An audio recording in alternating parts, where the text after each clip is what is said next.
सुस्वागतम सुस्वागतम सुस्वागतम. दरवर्षीप्रमाणे यावर्षी पण आपण एकत्रित दिवाळीसाठी आपण इथे सगळेजण एकत्रित जमलेलो आहोत. टाळ्या. दरवर्षी आपले सगळे पोरं काही ना काही त्यांचे कलागुण आपल्यापर्यंत सादर करत असतात. थोडक्यात काय तर त्यांना त्यांच्या कलागुणांना आपल्याला वाव द्यायचा असतो.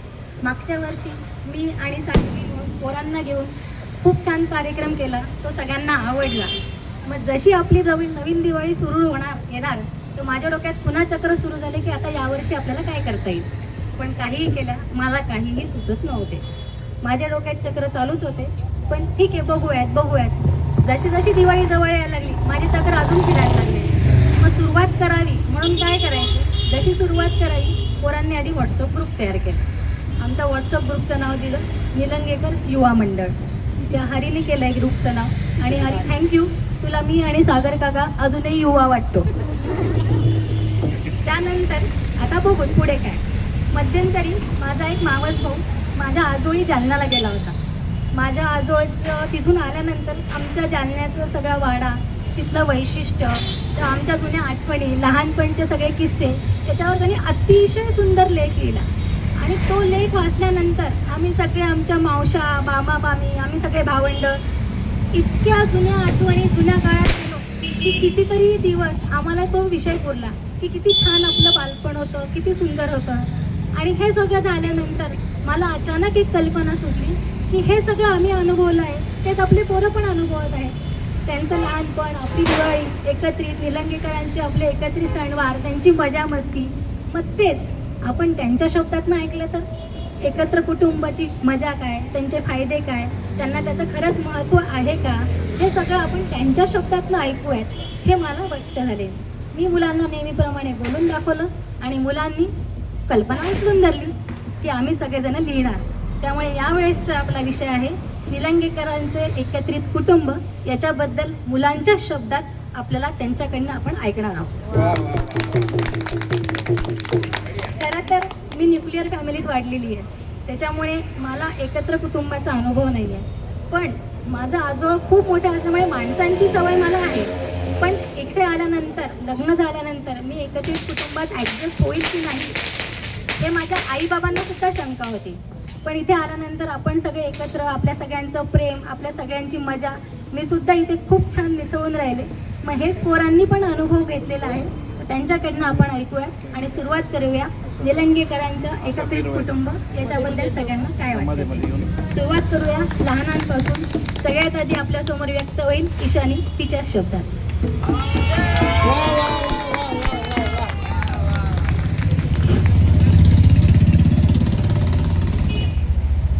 नमस्कार, मी ईशानी अमित निलंगेकर.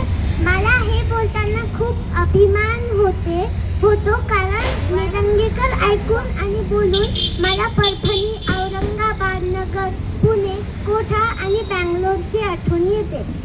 कारण तिथे माझे जीवाचे भाग राहतात. आणि जर मी निलंगेकर कुटुंबामध्ये नसले असते तर मी खूप मोठा संधी गमावली असती.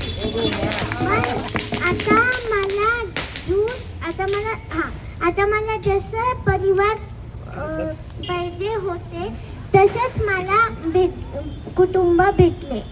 ही मजेदार कुटुंब मला तर माझ्या पूर्ण 7 जन्मांसाठी पाहिजे. या परिवाराने मला खूप आधार, मदत, प्रेम आणि खूप काय दिलं आहे. जेव्हा पूर्ण कुटुंबासोबत भेटते आणि वापस जेव्हा मी घरी जाते तर एकदम शांत वाटते. जशी मज्जा पूर्ण निलंगेकरांसोबत येते तेवढी मला घरी येत नाही. आपल्या औरंगाबादच्या दिवाळीला 5 वर्ष झाले आहे. पण हे पहिला वर्ष आहे जेव्हा प्रभू आजोबा नाही आहे.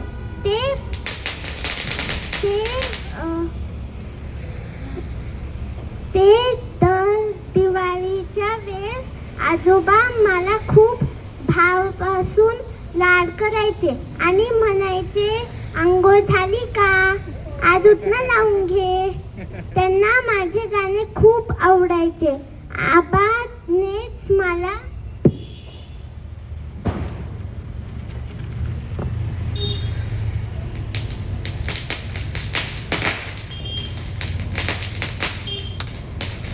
आबानेच मला सांगितलेले की हे गाणे म्हण, हे खूप चांगले गाणे आहे, म्हणून मी म्हणायचे. आणि आपण जशी दरवर्षी एकत्र दिवाळी साजरा करतो तशीच आपण दरवर्षी करत जाऊ. सर्वांना माझा नमस्कार. धन्यवाद. क्या बात आहे. आणि मुलांनी हे जे काही लिहिलंय ते मला सुद्धा माहिती नाहीये. त्यांनी त्या सगळ्यांनी सरप्राईज ठेवलेलं आहे. चला दुसरं आपण ऐकूयात श्रिया काय म्हणते. आज मी जॉईंट फॅमिलीबद्दल बोलणार आहे. जॉईंट फॅमिलीमध्ये आपण टीमवर्क शिकतो आणि सण सोबत कसे साजरा करायचं ते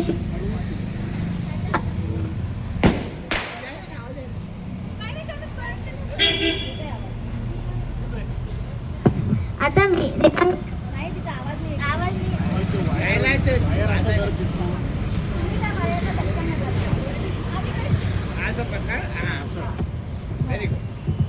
आता मी निलंगेकरांबद्दल बोलते.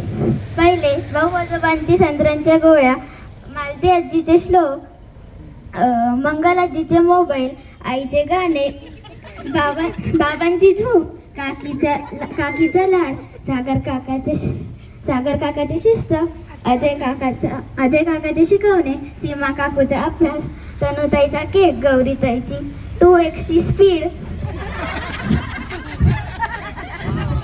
माझा क्राफ्ट, इशुताईचा बायोलॉजीचा अभ्यास, आरुषी दिदीची चित्रकला, ईशानीचा फुटबॉल, रूपा काकूचा स्वयंपाक, अमित काकाचा शेअर मार्केट,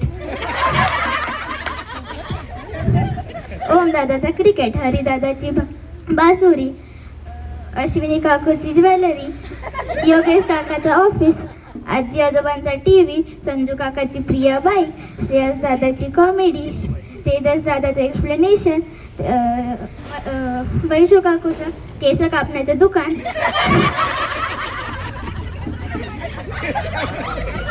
महेश काकाचे औषध. जॉईंट फॅमिलीमध्ये राहण्याचे फायदे आहे तसे आपण एकमेकांसोबत राहायला शिकतो, सगळ्यांचे फिलिंग समजतात. मला एक गोष्ट सतत लक्षात राहते की आपण एकदा बँगलोरच्या ट्रिपला गेलो होतो. तिथं आपण सगळे स्नो वर्ल्डमध्ये गेलो होतो. तिथं आपण वेगळे राईड्स खेळले, एकामेकांवरती बर्फ उडवला, लपाछुपी खेळली, पकडापकडी आणि रेलगाडी पण. तो एक्सपिरियन्स वेगळाच होता. तसंही मला अजून खूप ट्रिप्सवर जायचं आहे निलंगेकरांसोबत. थँक्यू.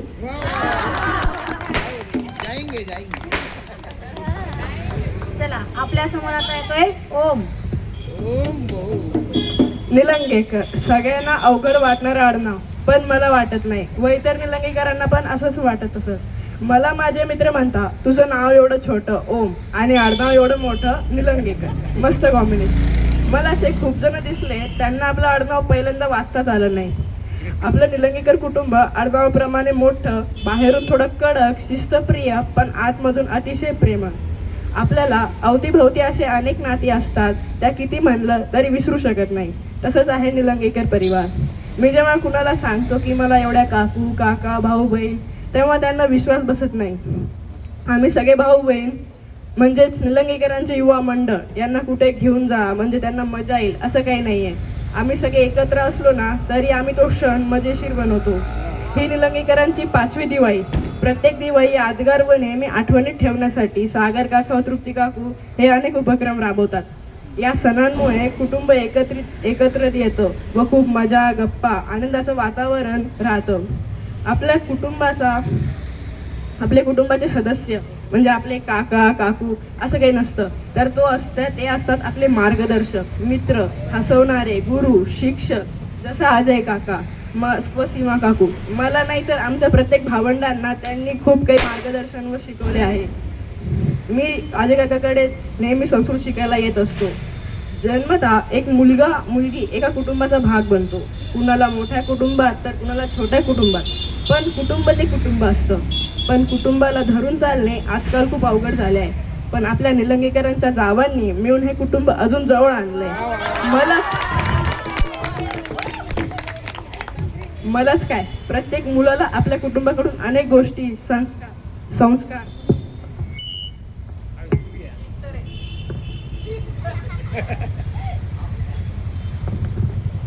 शिस्त, चांगल्या सवय, लोकांशी कसे बोलावे, अनुभव, अशा अनेक गोष्टी आपल्याला आपल्या कुटुंबाकडून मिळतात. तसं मला तुमच्याकडून शिकायला भेटलं. हा जन्मापासून झालेला नात्यांचा प्रवास अनेक मोलाचे व आयुष्यभर लक्षात राहील असे काही क्षण, गोष्टी, मजेदार प्रसंग, अनुभव देऊन जातो. आपल्या निलंगेकर परिवारात दुसऱ्यांच्या आनंदात सहभाग घेतातच, सोबत त्यांच्या दुःखात पण एकमेकांच्या मदतीला धावून येतात, मग तो जगात कुठे पण असो. मी जेव्हा आपल्या निलंगेकरांचा इतिहास ऐकला, वाचला, तेव्हा मला खूप अभिमान वाटतो की मी या निलंगेकर कुटुंबाचा सदस्य आहे. आणि मी काय, आपल्या सगळ्यांच्या पुण्याईमुळेच आपण या निलंगेकर कुटुंबाचा भाग आलो. निलंगेकरबद्दल सांगायला लागलो तर उशीर होईल, कारण एवढ्या मोठ्या परिवारात सदस्यांची नावं घेत बसलो तर शेवटी इत्यादी हा शब्द वापरावाच लागेल. असंच असतं आपलं कुटुंब, आपल्याला पुढे नेणारं. असंच असतं आपलं कुटुंब, आपल्याला घट्ट पकडून ठेवणारं. असंच असतं आपलं कुटुंब, आपल्याला चांगल्यासाठी रागवणारं. असंच असतं आपलं कुटुंब, आपल्याला प्रेम लावणारं. आणि शेवटी म्हणतो, असंच असतं आपलं कुटुंब, आपल्याला आणखीन जवळ आणणारं. धन्यवाद.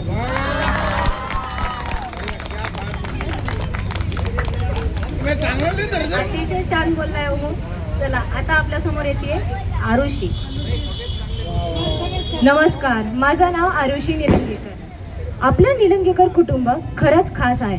जेव्हा सगळे एकत्र येतो तेव्हा घरात इतकी मजा होते की वेळ कसा जातो कळतच नाही. सगळे मिळून हसतो, बोलतो, गप्पा मारतो आणि एकमेकांना हलकेच चिडवणं पण चालत असतं. प्रत्येक भेटीत नवीन आठवणी तयार होतात.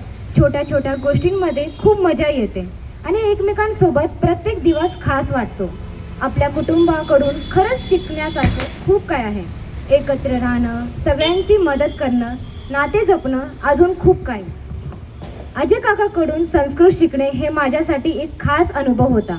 आधी मला संस्कृत फारच काय आवडलं नाही, पण पेपरच्या 2 दिवस आधी अजय काकांनी इतकं छान शिकवलं की मला त्यात खूप चांगले मार्क्स मिळाले होते.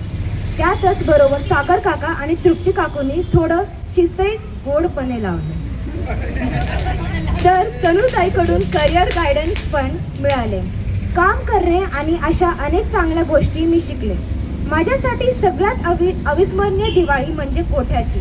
तिकडचं झाडावर चढून आवळे खाणं, ट्री हाऊसवर बसून जेवणं करून आणि थंडीमध्ये शेकोटीवर हात शेकण्याची मजाच वेगळी होती.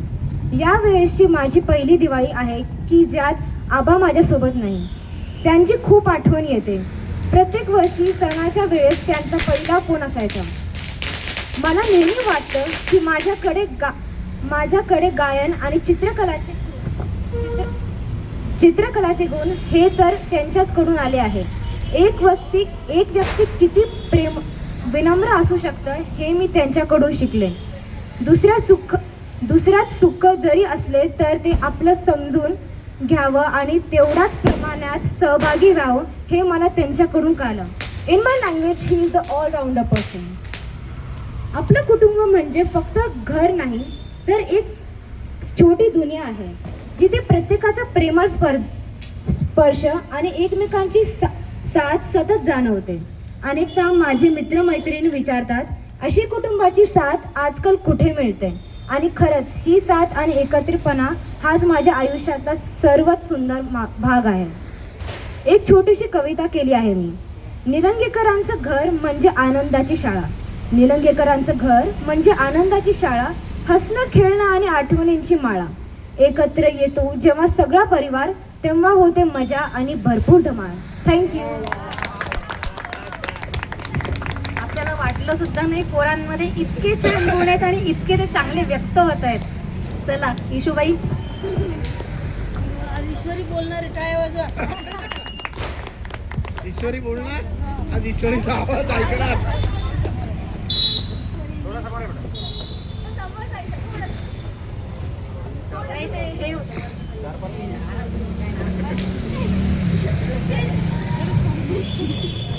तनुताईसारख्या अनेक सायकोलॉजिस्टचं मत आहे की लहान मुलांच्या आयुष्यात त्यांच्या परिवाराचा आणि घरातील वातावरणाचा बराच प्रभाव पडत असतो.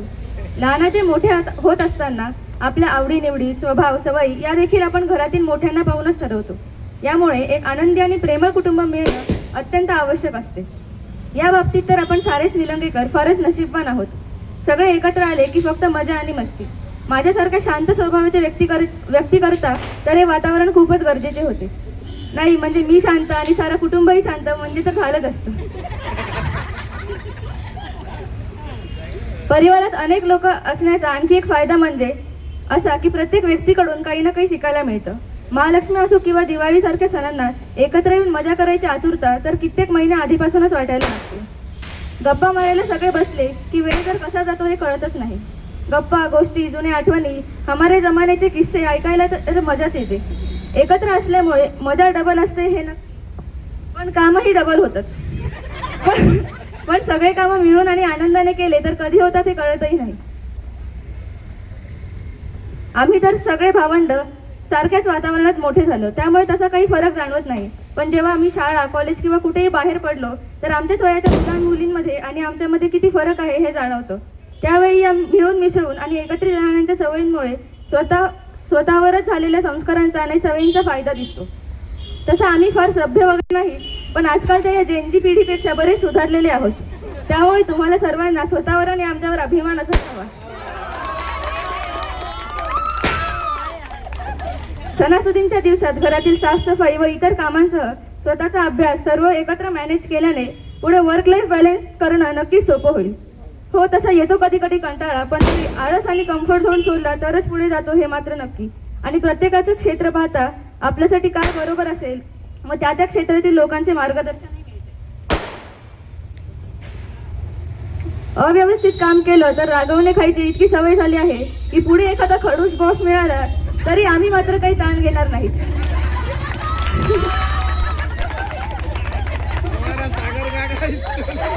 तसा प्रयत्न करत आहोतच व्यवस्थित व परफेक्ट काम करायचे, पण आळस या शत्रूला हरवणं एवढं सोपं पण नाही. तसं या बाबतीत सागर काका आणि तृप्ती काकू हे नेहमी विशेष टिप्पणी द्यायला असतातच. पण पुढे एकटं राहण्याची वेळ आली तर या साऱ्या गोष्टी खूप मदत करतील हे नक्की.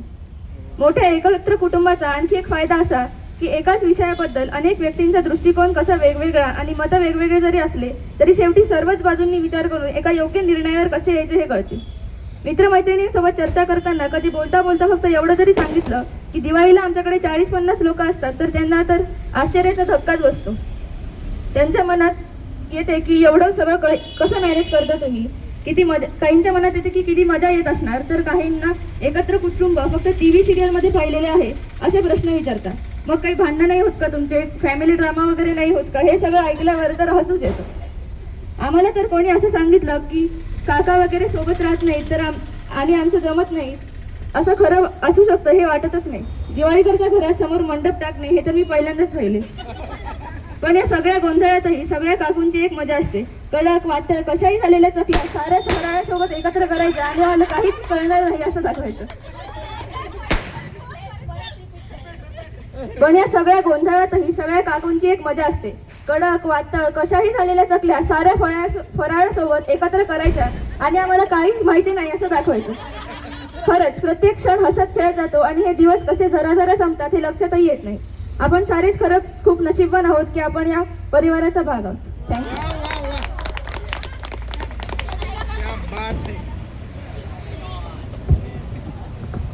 ईशूबाई मस्त एकदम. आता आपल्या समोर स्वर्ग से सुंदर सपनों से प्यारा है अपना घर द्वार. स्वर्ग से सुंदर सपनों से प्यारा है अपना घर द्वार. हम पर रहे बरसता यूं ही सदा तुम्हारा प्यार न रूठे, कभी घर द्वार न छूटे. तुम्हारा प्यार न रूठे, कभी घर द्वार न छूटे. नमस्कार, मी हरियोगेश निलंगेकर. मी आज पहिल्यांदाच माझ्या संपूर्ण कुटुंबासमोर बोलतोय. कोणी विचारलं की कसं आहे तुझं कुटुंब, तर त्यांना मी 2 शब्दात उत्तर देईल की माझं कुटुंब म्हणजे एक नामते गोकुळ आहे. आणि सदा कुटुंबवत्सल असणारं हे कुल मला लाभलं, यासाठी मी नेहमीच स्वतःला खूप भाग्यवान समजतो. आणि त्यासाठी आईबाबांना खूप खूप धन्यवाद, कारण त्यांच्यामुळे मला आज एवढी सुंदर फॅमिली भेटली आहे. कुटुंब एकत्र ठेवणं हे कोणा एका पिढीचं श्रेय नसून ते अनेक पिढ्यांनी केलेल्या प्रयत्नातून साकार होतं असं मला वाटतं. आपलं कुटुंब वृक्ष कसं वाढत गेलं हे तर सर्वांना माहितीच आहे, पण या वृक्षाला खतपाणी लाभलं ते संस्कारांचं, प्रेमाचं, एकोप्याचं.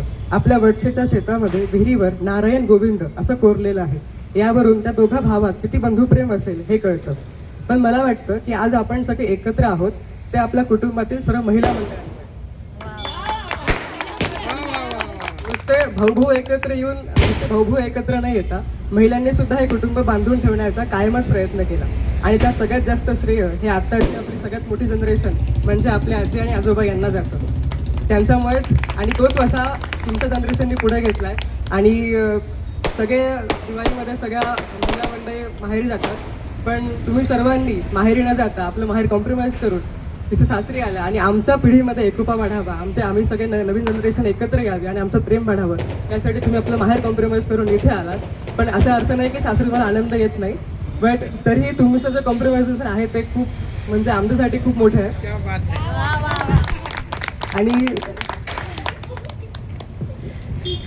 आणि हे सर्व बघून आपलं प्रेम बघून बालाजी महाराज म्हटले असतील की मी तुमच्याच घरात आहे, तुम्हाला कुठेही माझ्याकडे यायची गरज नाही.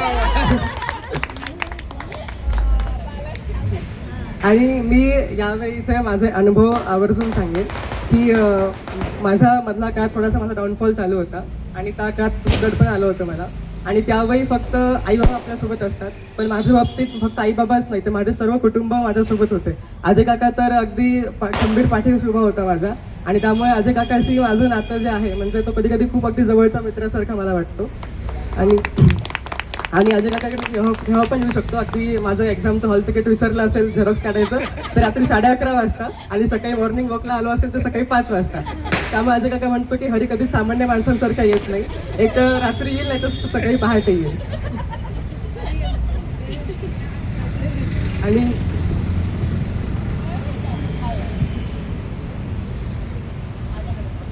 आणि त्याच काळात तनुताई सुद्धा किती भारी सायकोलॉजिस्ट आहे याचा मी अनुभव घेतला. मला सगळेजण तेव्हा खूप समजत होते, पण त्याचा काही फरक पडत नव्हता. तनुताईने माझ्या जागी स्वतःला पाहून मला काय वाटतं याचा विचार करून माझ्या जागी आणि माझ्या मनातील भीती तिने पूर्णपणे दूर केली. आणि तेव्हाच महेश काका सुद्धा इथे आला होता आणि त्याने मला खूप समजून सांगितलं. आणि एक्झामला जाण्याच्या आधी त्याचा एक ऑल द बेस्ट म्हणून कॉल आला होता आणि तेव्हा त्याने एक वाक्य मला म्हटलं की आणि ते वाक्य मी आयुष्यभर कायम लक्षात ठेवेन की हरी कुठल्याही परिस्थितीत आम्ही तुझ्यासोबत आहोत. आणि हे वाक्य तेव्हाच माझ्या मनात कोरलं गेलं. मी हे सगळं यांसाठी सांगत आहे कारण याच पिढीमध्ये मला माझं कुटुंब कसं आहे ते कळालं. माझं चांगलं झाल्यानंतर तर सगळेच माझ्याकडे येतील, माझं कौतुक करतील, माझं अभिनंदन करतील, पण ज्यावेळी मी खचलो, ज्यावेळी मी अपयशी झालो तेव्हा माझ्यासोबत जे येतात ते माझी माणसं आणि तेच माझं कुटुंब. आणि यावेळी आणि शेवटी सगळं चांगलंच झालं. शेवटी आई तुळजाभवानीची कृपा आणि आईबाबा सुद्धा माझ्यासोबत होते आणि तुमच्या सगळ्यांचे आशीर्वाद पण होते. आणि त्यावेळी आई अगदी रात्री 12:30पर्यंत माझ्यासोबत अभ्यास करत बसायची, कारण मी अभ्यास करणं पूर्णपणे सोडून दिलं होतं, कारण मला आता काही होणार नाही. आणि बाबासुद्धा ऑफिसमधून यायचे आणि ते सुद्धा माझ्यासोबत बसायचे अभ्यास करत. आणि त्यांच्यामुळेच आज सगळं लास्टला सगळं शेवटी चांगलं झालं. तर चलो विषय चेंज. मैं बहुत इमोशनल हो गया.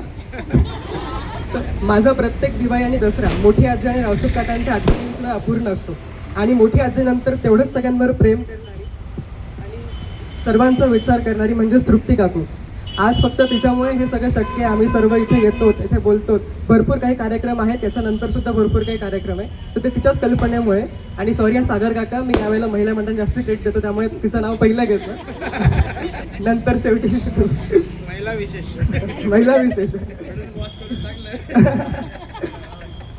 सागर काका सुद्धा खूप प्रेमळ आहे. बाहेरून खूप कडक वाटतो तो, पण त्याच्यासोबत राहिलं तर ते कळतं की तो खूप प्रेमळ आहे. आणि माझे सगळेच काका आणि काकू आईबाबांसारखेच कायम सोबत असतील आणि यावर माझा पूर्ण विश्वास आहे. आणि या कुटुंबासमोर मी काहीच नाही. आणि जो इतिहास आपल्या घराण्याचा आहे त्याचा पात्र होण्यासाठी आणखीन खूप काही करायचं आहे. शेवटी आता आपल्या सदा कुटुंबवत्सल परिवारासाठी मी 2 ओळी म्हणेन. हे नव्हेच घरकुल मंदिर भासे मला, हे नव्हेच घरकुल मंदिर भासे मला, या देहाचे फूल वाहू द्या इथल्या मातीला, या देहाचे फूल वाहू द्या इथल्या मातीला. धन्यवाद. वा वा वा वा. एक मिनिट हा. मला वाटतं की आपण एवढे निलंगेकर करतो, तर पुढच्या वेळेला आपण सर्वजण मिळून निलंग्यालाच जाऊया आणि आपण त्या गावातील सावकार होतो असं म्हणतात, तर जो काही तिथला आपला वाडा असेल, सावकार वाडा, तिथे जाऊन आपण पुढचे दिवाळी तिथंच साजरे करूया. थँक्यू. वसुली करू, वसुली खजिना बिजिना मिळतो का तिथे बघूया, वसुली करू, वसुली. वसुली करून येऊयात. एक दिवस जाऊन येऊ नक्की. यानंतर श्रेयू. बाबा.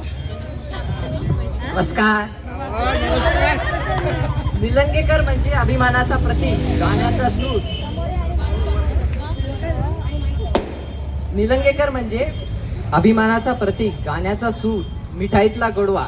खरं म्हणलं तर सुखी कुटुंब हा शब्द काढून निलंगेकर हा शब्द वापरायला पाहिजे. मला अभिमान आहे की मी निलंगेकर आहे, कारण आजकालच्या काळात फार क्वचित बघायला भेटते गेट टुगेदर, सोबत सण साजरे करणं आणि सर्वात महत्त्वाचे सगळ्यांसोबत जमणं. कारण खूप कुटुंबामध्ये सण तर साजरे होतात, पण तो जो आपुलकीपणा म्हणा किंवा आपलेपणा निलंगेकर सारखा कोणाच्या कुटुंबात असेल असं मला तर वाटत नाही. मी तर वाट बघत असतो दिवाळीची, महालक्ष्मीची किंवा कोणाच्या लग्नाची, की कधी एकदाचा भेटतो आणि गप्पा मारतो. हा झाला गमतीचा विषय. खरं म्हणलं तर लोकसभेचे जसे 4 स्तंभ आहेत, तसे निलंगेकर परिवाराचे 5 स्तंभ आहेत. प्रभाकर निलंगेकर, रामचंद्र निलंगेकर, श्रीकृष्ण निलंगेकर, भाऊसाहेब निलंगेकर, नंदू निलंगेकर. आम्ही आज जे काही आहोत हे यांच्यामुळेच आहोत. माझी सगळ्यात आवडतीची आठवण म्हणजे कोठ्याची दिवाळी. आवडती याच्यामुळे कारण भारत वर्सेस पाकिस्तान मॅच होता. मजाकचा भाग. कारण पहिल्यांदाच मी शेतामध्ये दिवाळी साजरी केली होती. तेथे सगळ्यात सकाळ आणि एकदम अंग थरथर करणारी थंडी. बापरे, अजूनही आठवलं तरी थंडी वाजते. निसर्गाजवळ आणि सगळे सोबत असले की ती मजा वेगळीच. कोठ्याला असताना एक माझा मजेदार किस्सा झाला होता. तो म्हणजे कोठ्याला असताना दादूला जॉब लागली होती, तर पार्टी करायला आम्ही सगळेजण हॉटेलला गेलो होतो. घडलं असं होतं की जेवणाच्या आधी माझं पोट गुरगुर करत होतं. मी लक्षच दिलं नाही, त्यामुळे जेवणानंतर त्याचा परिणाम झाला ते मला अजूनही लक्षात आहे. अजय काकाला मी लगेच गाडी काढायला लावली. अजय काकाने गाडी काढली. रस्त्यात मध्ये गेलो होतो की अजय काकाला पटकन सिच्युएशन आता बाहेर सांगितलं मी. गाडी बसल्यावर लगेच सीमा काकूनी अजय काकाला विचारलं, अहो नीट जेवलात ना? नाही, नीट जेवला नसतं तर वाळल्या तुलाच भाकरी करून द्यावी लागेल. मी पण म्हणलं हो, भाकरी काय, ठेसा पण करून देईल. म्हणायला काय जाते. तिकडे अश्विनी काकू आणि तृप्ती काकूचं तर पोट दुखू लागलं. इतके हसू लागल्या.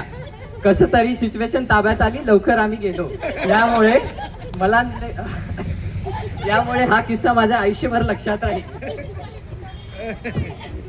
आता जास्त काही बोलत नाही. जाता जाता एवढंच म्हणतो, मातेशी नातं, परंपरेचा मान, निलंगेकर नामात अभिमान महान. एकतेची शक्ती, प्रेमाचा सुवास, घरघरात मोठो संस्काराचा प्रकाश, परिश्रम, विश्वास, हसरा प्रत्येक चेहरा. निलंगेकर कुटुंब आमचा अभिमानाचा पहारा. क्या बात है. श्रेयूला काय, आम्हालाही तो किस्सा अजून वाटलं तरी आम्हीही तेवढंच हसतो, तेवढंच पोट दुखतं आणि काय आम्ही हसलो होतो त्यावेळेस. चला, गौरीबाई येत आहेत आता आपल्या भावना व्यक्त करायला. शांततेने बोल. Single x. एक्सप्रेस नको. नमस्कार, मी गौरी यजने निलंगेकर. संयुक्त कुटुंब अनेक पिढ्या एकत्र राहतात. आजी आजोबा, आई वडील, मुले, नातवंडे अशा कुटुंबात प्रेम, आपुलकी, परस्पर सहकार्य आणि सुरक्षितता मिळते. मोठ्यांचे अनुभव व लहानांचा उत्साह, त्यामुळे जीवनात समतोल राहतो. एकत्र राहिल्याने खर्च तर कमी होतोच आणि संकटाच्या वेळी सर्वांचा आधार पण मिळतो. त्यामुळे संयुक्त कुटुंब हे भारतीय संस्कृतीचे वैशिष्ट्य आणि समाजाची खरी ताकद आहे. आता आपलं हे निलंगेकर कुटुंबच बघा. सर्व आजी आजोबांचा प्रेमळ आणि अनुभवपूर्ण उपदेशापासून ते आमच्या पिढीचे उत्साहपूर्ण कार्य करते. मोठ्यांचा आदर करणे, विनम्रता, संस्कृती आणि परंपरा जपण्याचा ध्यास, हे सर्व गुण आमच्या पिढीला लहानपणापासून शिकवण्यात आले आणि हे एकत्र कुटुंब पद्धतीमुळेच शक्य झाले. कारण त्यामुळे आम्हाला तुम्हा सर्वांचा सहवास लाभला. खरं तर निलंगेकर परिवाराबद्दल जेवढे लिहावे तेवढे कमीच. माझ्या आठवणीच्या अथांग सागरातून काही अमूल्य थेंब मी आज इथे सांगू इच्छिते. माझे आई बाबा लहानपणीपासूनच मला आणि तनुताईला शिकवत आले आहेत की माझं किंवा तुझं नाही म्हणायचं, आपलं म्हणायचं, कारण कुटुंबात सर्व एकत्र असतात. मी लहान असताना आणि आजही माझ्या मैत्रिणी मला अनेकदा कुतूहलाने विचारतात की तुमच्याकडे खरंच दिवाळी 40 जणांची असते का ग? तेव्हा मी अभिमानाने हो म्हणायचे आणि आपल्या दिवाळीचे वर्णन करायचे. माझी सर्वात खास आठवण म्हणजे कोठ्याची दिवाळी. ते शेतात फिरताना घालवलेले दिवस, दुपारी जेवण झाले की माळ्यावरच झोपून जायचे. दरवर्षी उमेश काकाने आणलेले बॉक्स भरून फटाके आणि आम्ही सर्व मुलांनी केलेला विविध गुणवत्तेचा कार्यक्रम अगदी आयुष्यभर लक्षात राहील अशी दिवाळी होती. नंतर माझी सर्वात आवडती आठवण म्हणजे आपली बेंगलोर ट्रिप. अशी धमाकेदार सहल की आयुष्यभर लक्षात राहील. बेंगलोरचे ते लक्झरी हॉटेल्स, वेगवेगळ्या ठिकाणी फिरताना बनवलेल्या त्या गोड आठवणी आणि रात्री मुलांच्या सेपरेट रूम मध्ये एकही मिनिट न झोपता केलेली ती धमाल, हे सगळं आजही अगदी डोळ्यासमोरून जातं. सर्वात मजेशीर प्रसंग म्हणजे आपण जेवायला एका हॉटेलमध्ये गेलो आणि त्या काकांनी एक पोळी द्यायला अक्षरशः अर्धा तास लावला होता. बाबा पुन्हा अशी ट्रिप नक्की काढायला कर लवकरच.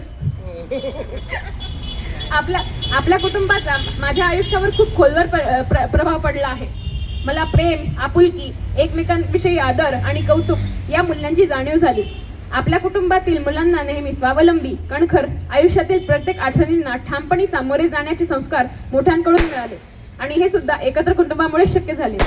शेवटी मी एवढेच म्हणेल की आजकालच्या काळात एकत्र कुटुंब ही संकल्पना नावडतीशी होऊ लागली. आजच्या पिढीला कुटुंब दिनांचा तर काय, कोणाचाच सहवास नको वाटतो.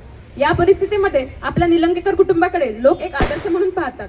शाळेमध्ये सर्व मैत्रिणींना मोठ्या हुशारकीने आपल्या एकत्र दिवाळीबद्दल सांगत असताना जो अभिमान वाटायचा, तोच आज कॉलेजमध्ये नवीन मैत्रिणींना सांगायला वाटतो. धन्यवाद. चला यानंतर तनू.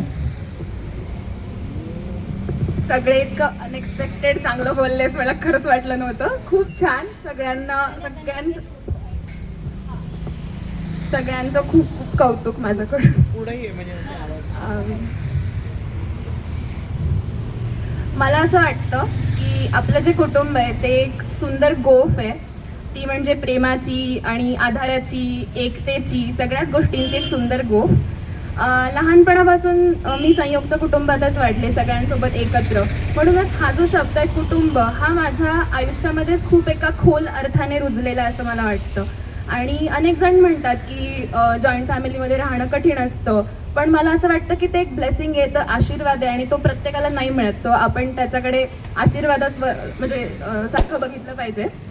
आणि कारण इथे प्रत्येकजण एकमेकांना जोडून ठेवतं, आधार देतं आणि प्रत्येकासाठी असणं खूप महत्त्वाचं असतं. ज्या सुखाच्या क्षणी, दुःखाच्या क्षणी आपण तिथे असणं, ही भावना कुटुंबामुळे कळते. आणि प्रत्येकाची एक वेगळी ओळख आहे घरामध्ये आणि त्या सगळ्या ओळखींचं मिळून हे आपलं एक कुटुंब तयार झालंय.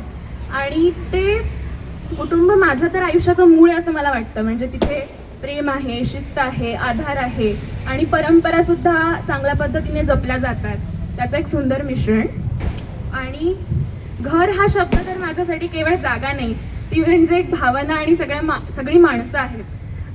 मी आजी आजोबांशी, सगळ्यांनाच माहिती आहे, लहानपणापासून खूप जवळची लोक होती ती माझी. आणि इतकं म्हणजे सगळ्यांना आता पण सगळे बोलत होते तेव्हा इमोशनल झालो आपण सगळे, की इतकं आजोबांची आठवण येते. आणि अजूनही असं वाटायचं लोकांना की आजीच माझी आई आहे. इतकं त्या नात्याची एक वेगळी ओढ, एक वेगळी आत्मीयता माझ्यामध्ये आहे. आणि आजोबांकडून मी संयम शिकले, आदर शिकले. तसंच जे काही आहे म्हणजे जी शहाणपणाची थोडीशी झुक असेल तर ती आजोबांकडूनच आली असं मला वाटतं. कारण ते नेहमी बाबांना म्हणायचे की तुला आता नाही लक्षात येणार पण तनू इज अ जेम. तर ते मला रोज सकाळी ऑफिसला जाताना मला ते आठवतं की सगळ्यात जास्त विश्वास ठेवणारी ती व्यक्ती होती माझ्यावर. आणि मग तसंच शिस्त सुद्धा. आणि मग ते मला त्यानंतर आता सागर काकामध्ये वाटतं की सगळ्यात शिस्तप्रिय आपल्या घरातली व्यक्ती म्हणजे सागर काका आहे आणि जबाबदारीची जाणीव मला त्याच्याकडून कळते, लक्षात येते की आपलं जीवन म्हणजे कशी शिस्त आणि समर्पण यांचं एक गोफ आहे अगेन. तर त्याच्यामुळे ते मला जाणवतं.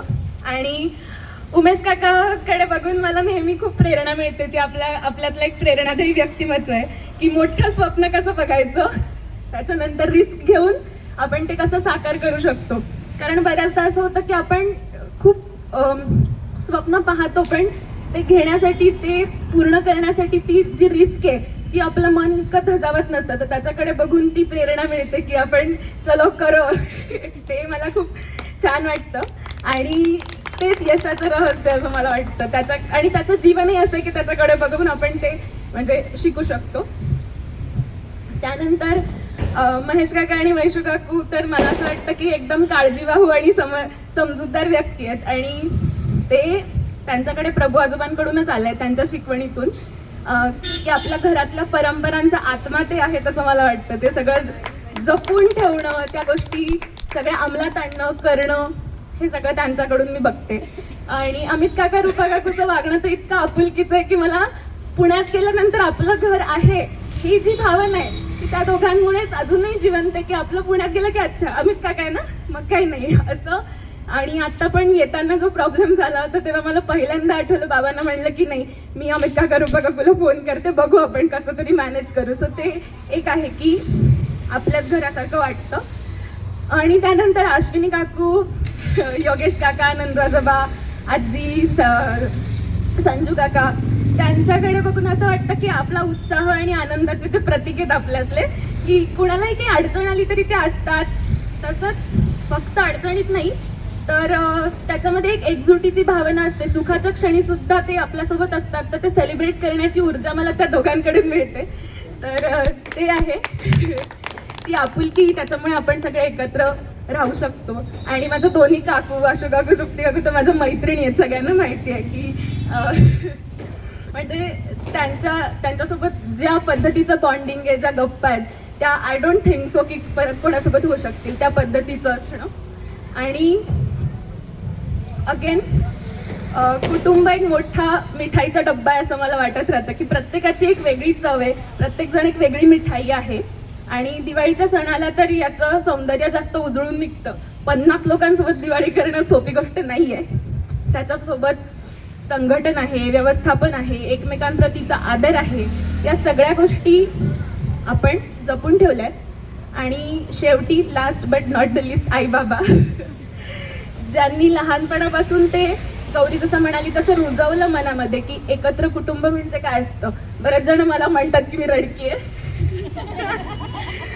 पण येस, मी आहे रडकी, इमोशनल, कारण ते लहानपणापासून रुजवलं गेलंय मनामध्ये की आपल्या माणसांचं महत्त्व किती असतं, जपून कसं ठेवायचं, किंवा संस्कार म्हणजे नेमकं काय. त्याच्यामुळेच मी कुटुंबाकडे इतक्या आत्मीयतेने बघू शकते आईबाबांमुळे. तर थँक्यू फॉर दॅट. आणि मी खूप मनापासून कृतज्ञ आहे या गोष्टीबद्दल. आणि हे जे काय आपण जपलं इतक्या वर्षांचं, तर मला नक्कीच वाटतं की माझे जे सगळे भावंड आहेत आणि मी आहे, आम्ही हे पुढे सुद्धा ही एकता, हे प्रेम असंच जपून ठेवण्याचा नक्की प्रयत्न करणार आहोत आणि करूच. आणि ते चांगल्या पद्धतीने एक्झिक्यूट होणारच आहे. तर येस, या सगळ्या छोट्या छोट्या गोष्टींनी आपलं आयुष्य सुंदर आहे.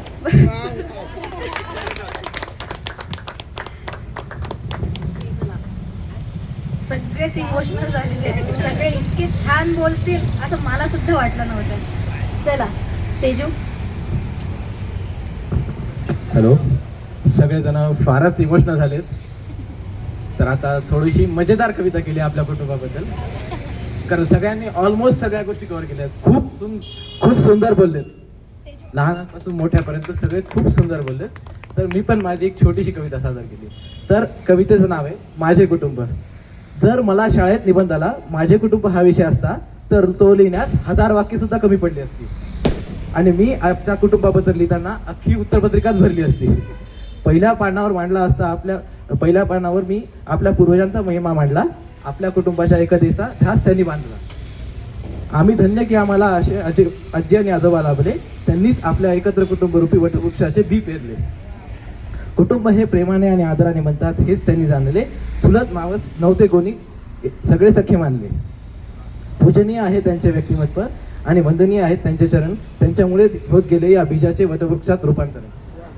दुसरे पान पर्यटित कुटुंबासाठी अजय काका, बाबा, उमेश काका, सागर काका, अमित काका, योगेश काका आणि संजू काका. कारण त्यांचे कौतुक करावे तितके कमीच म्हणा, कारण ते आहेत या वटवृक्षाचा एक स्वाभिमानी कणा. त्यांनी शिकवले आम्हाला संस्कार आणि शिष्टाचार, कधी प्रेमाने समजावून तर कधी चूक झाल्यावर दाखवला हक्काने अधिकार. प्रत्येकाच्या स्वभावात वेगळेच असे आकर्षण आम्ही अडचणीत सापडल्यावर त्यांच्याकडून मिळते मुद्देसूद मार्गदर्शन. आभाळाची उंची त्यांच्या व्यक्तिमत्वाला आणि हिमालयाचा आकार, पण कधीच नाही बाळगला त्यांनी याचा अहंकार. आता तिसऱ्या पानावर आहे या कुटुंबातील महिलांची महती, तुमची सगळी. कारण त्यांच्यामुळेच कुटुंबातील वरली आहेत नाती. कठीण परिस्थितीतही सगळ्या देतात पुरुषांच्या खांद्याला खांदा, कारण त्या आहेत या वटवृक्षाचा एक बुंदा. आपलेपणाने करतात सगळे नात्याचे संगोपन, कारण त्यांनीच दिले आहे या घराला खरे घरपण. आता चौथ्या पानावर येते युवा निलंगेकरांची बारी. चौथ्या पानावर येते युवा निलंगेकरांची बारी. दंगा, मस्ती, अभ्यास, सगळ्या कलागुणात सगळेच आहेत भारी.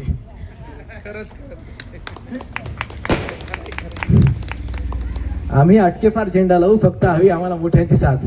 आम्ही अटकेपार झेंडा लावू, फक्त हवी आम्हाला मोठ्यांची साथ. आमच्या मेहनतीला हवा आहे तुम्हा मोठ्यांच्या आशीर्वादाचा हात. आणि येथून पुढे आपल्यालाच या वटवृक्षाचा सांभाळ करायचा आहे. आपल्यालाच या वटवृक्षाचा सांभाळ करायचा आहे. आपल्या एकत्रितपणाचा वारसा पुढे आपल्यालाच जपायचा आहे. आपण सगळे एकत्र जमलो की या कुटुंबात होते सुखांची नांदी, आणि धन्य झालो आम्ही होणी या वटवृक्षाची फांदी. शेवटी जाताना एवढंच बोलतो, तुम्ही सगळे कुटुंब नाही आहात, तुम्ही आहात माझे श्वास, माझा श्वास. सॉरी, तुम्ही सगळे कुटुंब नाही आहात, तुम्ही आहात माझा श्वास. असे कुटुंब प्रत्येकाच्या आयुष्यात यावे हीच एक ईश्वरचरणी आस.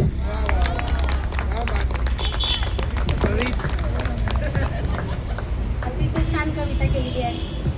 म्हणजे आज मला खरंच प्रभू काकांची ती आठवण येते की या मुलांचे एवढे विचार त्यांच्यापर्यंत जर पोहोचले असतील की त्यांनी जे आपल्यापर्यंत पेरलं ते यांच्यापर्यंत सुद्धा पोहोचलेलं आहे. आणि त्यांनी त्यांच्या भाषेत त्यांच्या भावना आपल्यासमोर व्यक्त केला.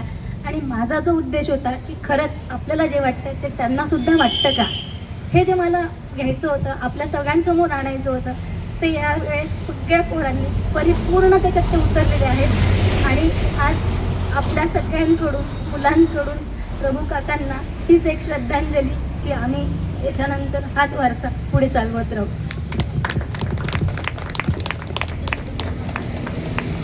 तुझे आहे तुझं पासी असं झालंय.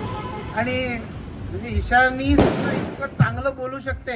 ईशानीने आपल्याला जे रडवायला सुरुवात केली तनूपर्यंत सगळेजण, आणि सगळ्या ज्या आठवणी बाबांच्या असतील, प्रभू काकांच्या असतील, रावसाहेब काकांच्या असतील, त्या सगळ्या आठवणींचा प्रवास त्यांनी घडवला.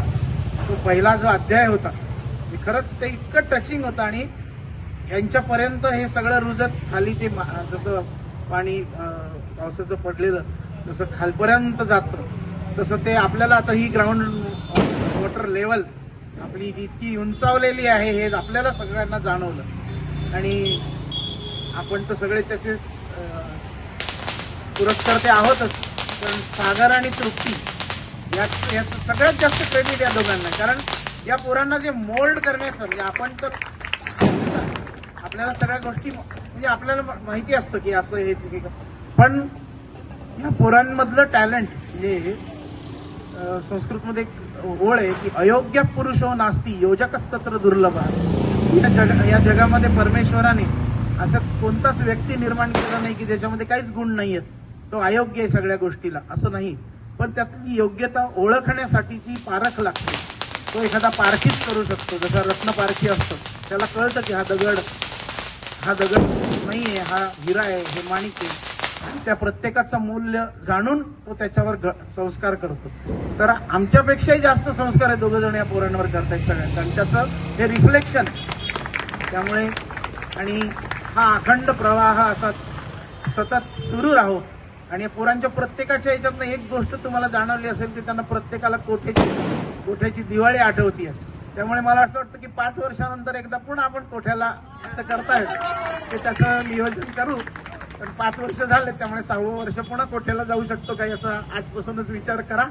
आणि आजची संध्याकाळ इतकी रमणीय केल्याबद्दल म्हणजे आता आभार काय मानायचे आपलेच सगळे लोक आहेत, पण ह्या गोड आठवणी कायम स्मरणात राहतील असं मला वाटतं. वा, व्हेरी गुड. या तिघांसाठी एकदा, ह्या सगळ्यांसाठी मुलांसाठी एकदा heap heap heap heap heap heap. हा, सीमा बोलते. तुमचं जास्त वेळ घेणारच नाहीये मी, कारण जे काही आभार म्हणजे सरांनी केलेलंच आहे. फक्त एवढं एकच वाक्य म्हणेल, आभाराचे हे भार कशाला, आभाराचे हे भार कशाला, फुलांचे मग हार कशाला, एकमेकांच्या हृदयात राहू, त्या हृदयाला दार कशाला, त्या हृदयाला दार कशाला.